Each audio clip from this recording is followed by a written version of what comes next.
E aí, mãe, vai um frontal? Está feliz por me ver aqui? Naquele momento, eu me senti a pior pessoa do mundo ao ver meu filho naquela situação. Então, apenas respondi: não. No entanto, um turbilhão de pensamentos me atingiu. Eu era a pior pessoa do mundo. Sim, eu era. Como pode uma mãe, mas uma mãe de verdade, colocar um filho naquele lugar? Eu não era mãe. Sufocando toda essa angústia que me consumia por dentro, só consegui, indiferente para parecer ter razão, redirecionar a pergunta. E você, meu filho, como está? Muito mal, mãe. Só desejo a morte. Quis morrer, sair dali para que não percebesse minha fraqueza materna. Pensava estar fazendo o certo, embora o meu coração apontasse o tempo todo para a ocorrência de um grande equívoco. E morreu. Morreu? Os enfermeiros entraram no quarto e viram meu estado de loucura e de angústia pela perda do meu filho. Me o matara. Eu era uma assassina. Eu que nunca fui mãe, uma criatura sem sentimentos, sem o mínimo de preparo para a maternidade. Aplicaram-me um tranquilizante para que eu pudesse me acalmar, para amenizar aquela tortura merecida. Dias se passaram, mas a dor permanecia firmemente dentro do meu coração. O sentimento de culpa é o pior que alguém pode sentir, principalmente de uma mãe que foi omissa na vida do seu filho. Uma mãe. Não, eu não fui uma mãe. Eu não era uma mãe. E naquela situação de tremenda decepção comigo mesma, eu nunca seria mãe. Anos se passaram. Não posso dizer que não sentia sua falta, que havia me esquecido de tudo. Mas para amenizar, resolvi trabalhar no local onde eu vi o meu filho vivo pela última vez, na clínica de reabilitação, onde hoje é o local que me dá maior prazer e satisfação para viver. Sim, eu resolvi viver como antes, sem muita vida. Vegetar, esperando o castigo, certamente não conseguiria desviar. Não conseguia acreditar. Meu filho tão jovem, morto na minha frente, porém aparentava estar vivo, com os lábios ainda vermelhos. Naquele momento, procurava identificar o meu erro, e foi aí que surgiram várias recordações da época em que meu filho tinha 13 ou 14 anos. Não me lembro ao certo. Nunca fui daquelas mães que registram alegremente o crescimento do filho. O meu marido discutia comigo, desconsiderando totalmente a presença dos nossos filhos. Por diversas vezes eu andei nua pela casa, sem me importar com eles me vendo naquele estado, bêbada, descontrolada e fora de mim. Para sofrer menos, hoje reconheço, fazia meus filhos sofrerem realmente. Nenhum filho deve suportar ver a mãe em tal estado. Que tipo de exemplo eu fui para eles? O que meu filho não pensava de mim? Pensava, porque agora ele não pensa mais. Meu filho está morto e minha culpa não o fará voltar. Eu sei. Quantas vezes o vi abatido, cabisbaixo, e não tomei nenhuma atitude. Talvez fosse o meu remédio frontal, um calmante que me deixa anestesiada nos momentos de ansiedade. Os sintomas da ansiedade são tensão, medo, aflição, intranquilidade, dificuldade de concentração, irritabilidade, insônia, hiperatividade. Agora eu percebo o que acontecia comigo quando eu tomava este remédio. Tenho plena consciência da minha distância, mas tão acentuada a ponto de não perceber a presença dele. Porque isso acontecia apenas com ele. A minha relação com os meus outros filhos era boa. Não entendo. Constantemente, a minha crise de ansiedade voltava. E eu resolvia sempre tomar mais um remédio frontal. Percebi um dia ao abrir meu armário do banheiro a caixa de remédio vazia. Quem poderia estar tomando meu remédio? Comecei a refletir sobre o isolamento do meu filho. Recordei-me do dia em que ele chegou de uma festa machucado.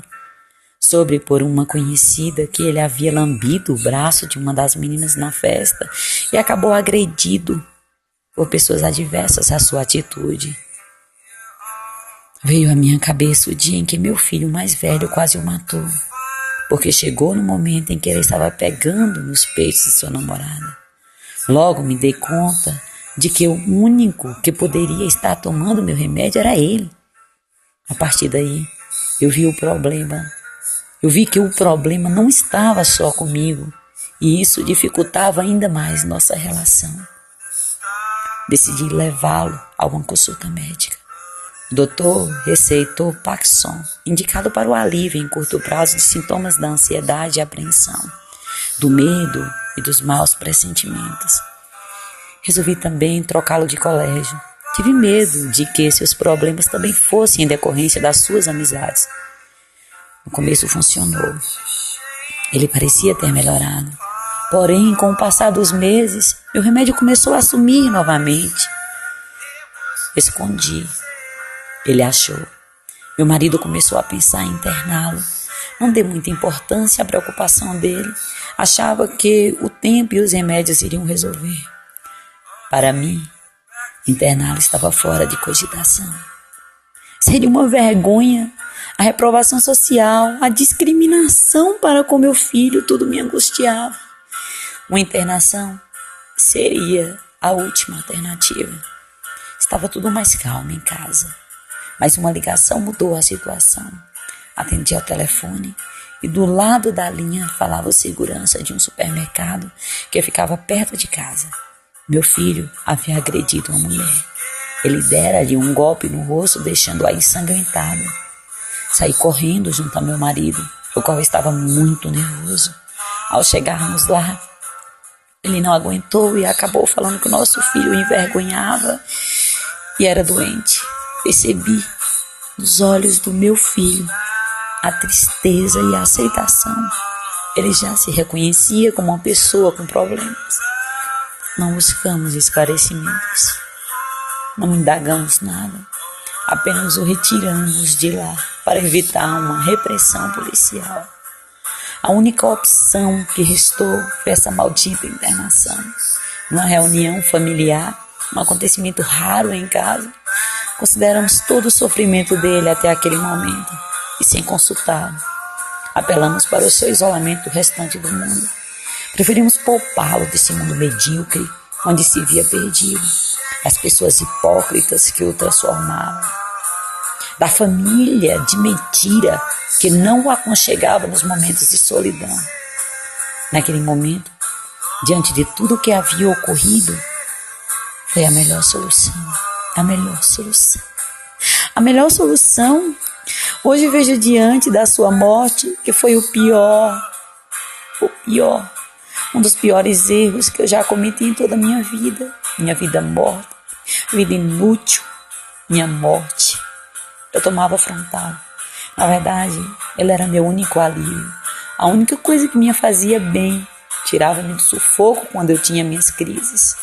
Com o tempo, meus acessos ficaram mais frequentes e o uso ficou regular. Não me fazia bem, pelo contrário, fazia mal, muito mal. Meu remédio começou a fazer com que eu tivesse uma visão distorcida do mundo em que me encontrava. Perdi o controle do mundo real. Acontecimentos simples para muitos não eram assim tão simples para mim. Meu filho podia até sofrer de ansiedade como eu, mas o meu grau estava muito além do dele. Que mundo era aquele no qual eu vivia? Como fazer para sobreviver nesse mundo de extremas complexidades? Viver. Morrer. Eu estava viva? Meu filho estava morto?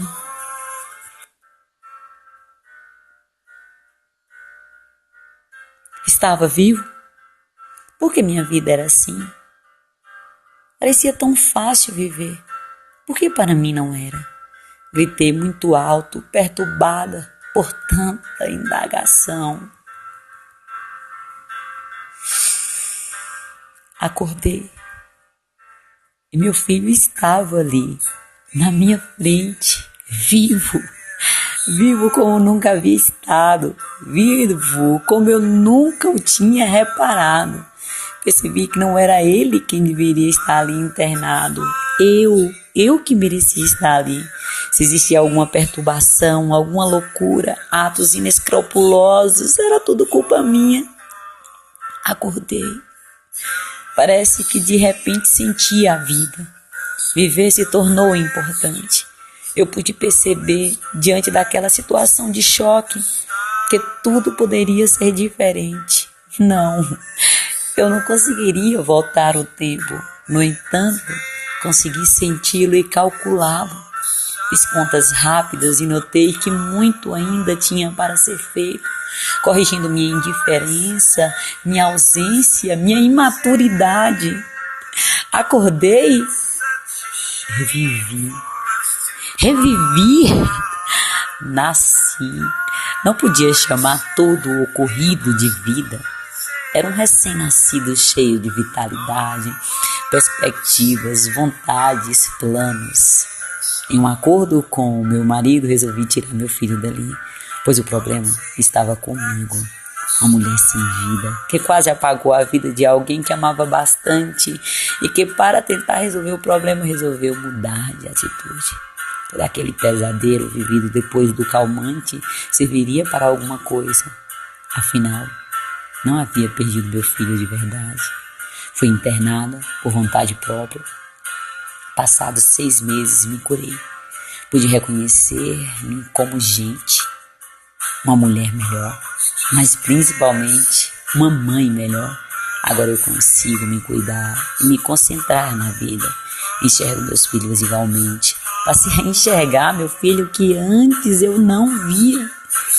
Senti a obrigação de ajudar pessoas a se curar, assim como eu havia me curado. Então comecei a trabalhar na clínica de reabilitação.